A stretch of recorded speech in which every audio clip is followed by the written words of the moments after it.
All I gotta say is Frederick Van Vliet Sr. Frederick Van Vliet Sr. 29 points, 8 assists, 8 boards. What a vet, man. What a pros pro. What a pros pro. They wrote him off. They try to write him off. 3 straight games, 25 plus points. He's been the best player for the Rockets in this series, man. He's the Rockets forced a game 7. And I want to say this, man. Game 6 was the most locked in that this team has been on defense all series. All series, in my opinion. And as a Rockets fan, don't trip out about the hat. I've explained it plenty of times, and I'll explain it if you want me to in the comments. But I'm a Rockets fan, just getting that out the way. Matt, what a great defensive strategy by Ime. Guys were locked in on, Steph, making sure he didn't have many clean looks, coming off those screens, making sure you doubled him, forced him to pass it, making those other guys make shots. Now, I want to say Moody, he got high for a little minute. Pods got high for a little minute. But outside of that, man, the Rockets, man, I got to tip my cap. I have to tip my cap. And Steven Adams, the vet, missed all last year rehabbing with that ACL, was an afterthought. When the Rockets acquired him, I'm like, man, this is big. This is big. But he goes down with that injury, that knee injury. If I'm not mistaken, I believe it was ACL, right? Missed the whole year.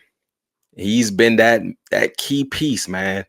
Top, if not the best rebounder in the league, top three. Top three. He just cleans up the glass on the offensive side. It's like he's just too strong. He's too strong. He enforces his will on opposing players. You just can't get around him. Again, another pros pro. That's why you go out and get those vets. You get guys like Fred VanVleet, Steven Adams, even Dylan Brooks. He's a vet on this team with that young core. And man, I can't say enough. Down 3-1, you tie up the series, going back home, 2 seed. The crowd's gonna be rocking, man, in Houston. So what a win. Jabari Smith Jr. hit a couple big threes, man. I'm thinking of that one when it was, guys diving on the floor. Fred VanVleet got up in there, and Barry hit that corner 3. Who else? Tari came up. He hit a couple threes as well. Who else? I'm thinking Amin did his thing. He got downhill, got out in transition. I know in the playoffs, it slows down. The game slows down. You're not going to get as many transition buckets. Guys get back on defense, but Amin was able to, do his thing on the defensive side, and offensively, he hit a couple middies as well. He usually does not do that, so that was a plus. Alpi, he had a double. He did his thing. Him and Fred VanVleet. I would say, of course, Freddie had a bad game in game 1, shooting wise, but Alpi has been Mr. Consistent for us the entire series. I know a couple of big offensive rebounds, tip-ins, I should say. Steven Adams may have missed the back half of his free throws. He got the tip-in or the offensive rebound. Huge, man. And a guy I have to talk about. We got to talk about him. Jalen Green. The struggles continue. Even though I think this game was, even though he didn't shoot it well, he did everything else pretty good. I think he played a pretty good game. He didn't shoot it well, but we saw him crash the glass. He was active defensively. I thought when he tried to get it going early, but when he started missing, I think he got a little tentative as the game went on and was more willing to pass. I remember I think Richard Jefferson said it, even when he was out in transition, and we all know what JG can do on that fast break. We all know how high he can get up.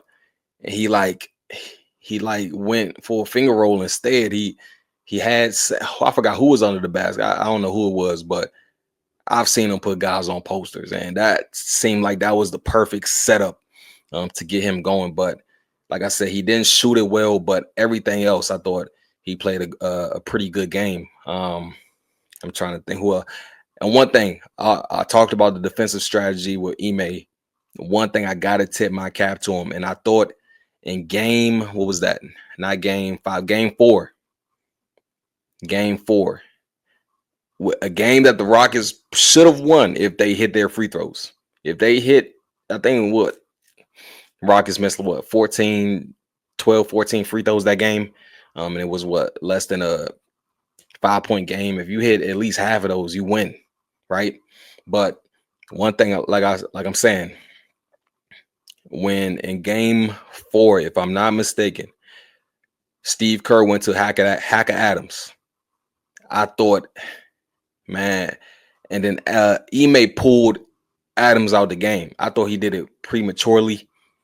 He didn't have to. I thought that lineup again, like it showed tonight, that lineup was working. He didn't have to, but he did that game. And then the Warriors, pretty much, we saw the outcome. They ended up winning that game. But this game, he kept with it. He kept with it, and that shows great awareness when you go back and look at the film.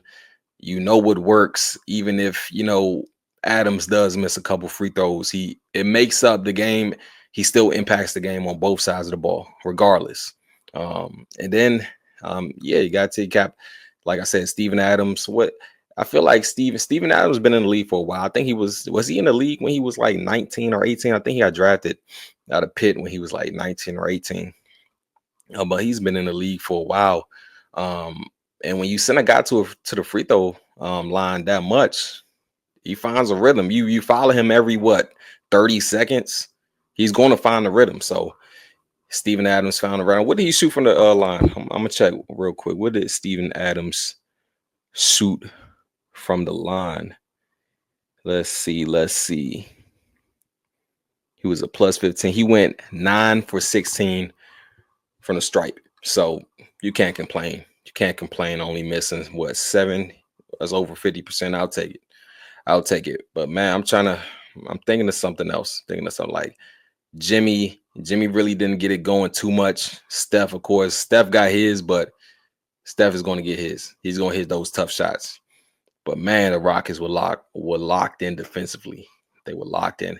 And I thought, Aaron Holiday, I'm gonna give a shout out to Aaron Holiday. He came in, played about 3 to 5 minutes. He did hit open tray off the offensive rebound. I remember that. And man, what a win. What a win.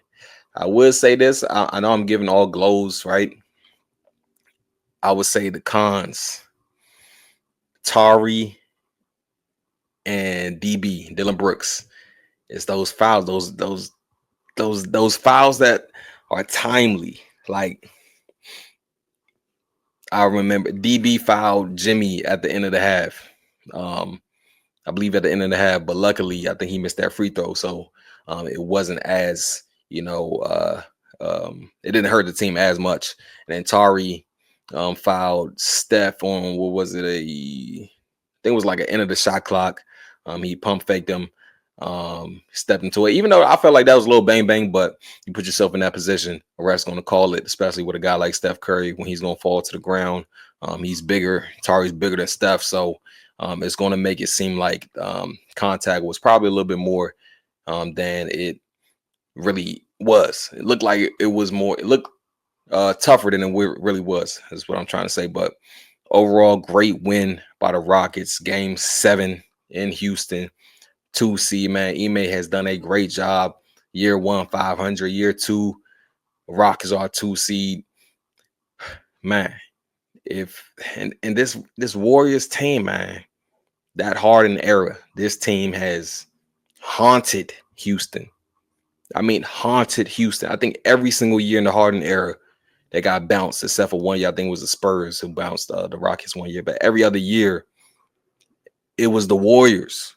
So if this team can beat the Warriors, what it does for, I would say mentally, like it's like a cloud over Houston. The Warriors, it's like, man, it's like this team has caused so much distress as a Rockets fan. That's how I'm gonna put it. But in the comments, man, let me know your thoughts on the game.